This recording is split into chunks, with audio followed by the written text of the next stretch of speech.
Les enjeux qui ont été évoqués aujourd'hui sur cette conférence concernaient la sécurisation des systèmes industriels, hein, après avoir eu un état de la menace partagé par Webstone. C'est finalement comment on adresse ce sujet.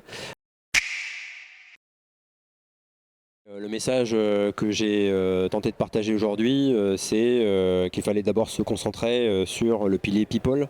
On retrouve trois piliers, hein, les people, les technos et les process. D'abord adresser les people, donc identifier les bons profils pour pouvoir ensuite faire relais auprès des usines avant d'engager un programme de sécurisation. Et ensuite y amener de la technologie pour gagner en visibilité, afin d'identifier le risque auquel on doit faire face au sein des sites pour ensuite engager d'autres briques de sécurisation qui permettent à l'issue d'avoir comme objectif le management des incidents dans les environnements OT. Pourquoi IT-OT, on considère la nécessité ici d'interconnecter ces deux mondes, autant sur le plan humain que sur le plan technologique.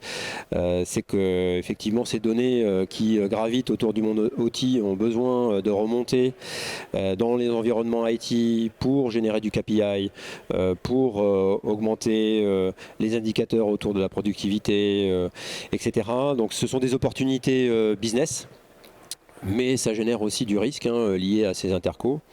Et donc à ce titre-là, on doit effectivement, en tout cas ça a été la stratégie du groupe, adresser la sécurisation des sites OT comme toute autre activité qu'on retrouve dans une entreprise, au moins au niveau des process. Pour ce qui est des people et des technologies, évidemment, d'adapter en fait ces deux piliers à l'activité qui est celle de l'industrie. Alors, dire que c'est nouveau, je serais tenté de dire non, hein, comme je l'ai partagé tout à l'heure. WannaCry c'est 2017, Stuxnet c'est 2010. Il y a différentes réglementations qui ont imposé pour certains opérateurs critiques d'engager la sécurisation de ces systèmes, déjà depuis un certain temps, presque 10 ans maintenant.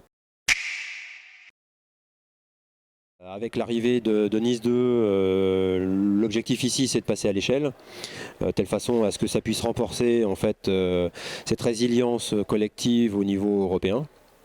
Donc c'est pas un sujet qui est nouveau.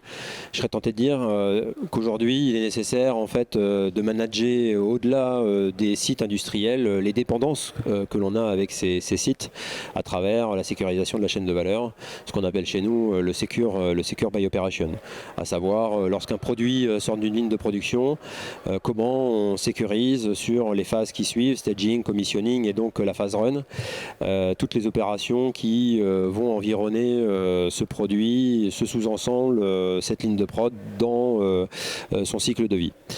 Donc ça c'est pour moi un point fondamental qu'il est nécessaire d'adresser aujourd'hui. Je mettrai l'accent sur la compétence, la formation et l'entraînement des ressources pour pouvoir parer aux événements qu'on a aujourd'hui et qu'on aura demain.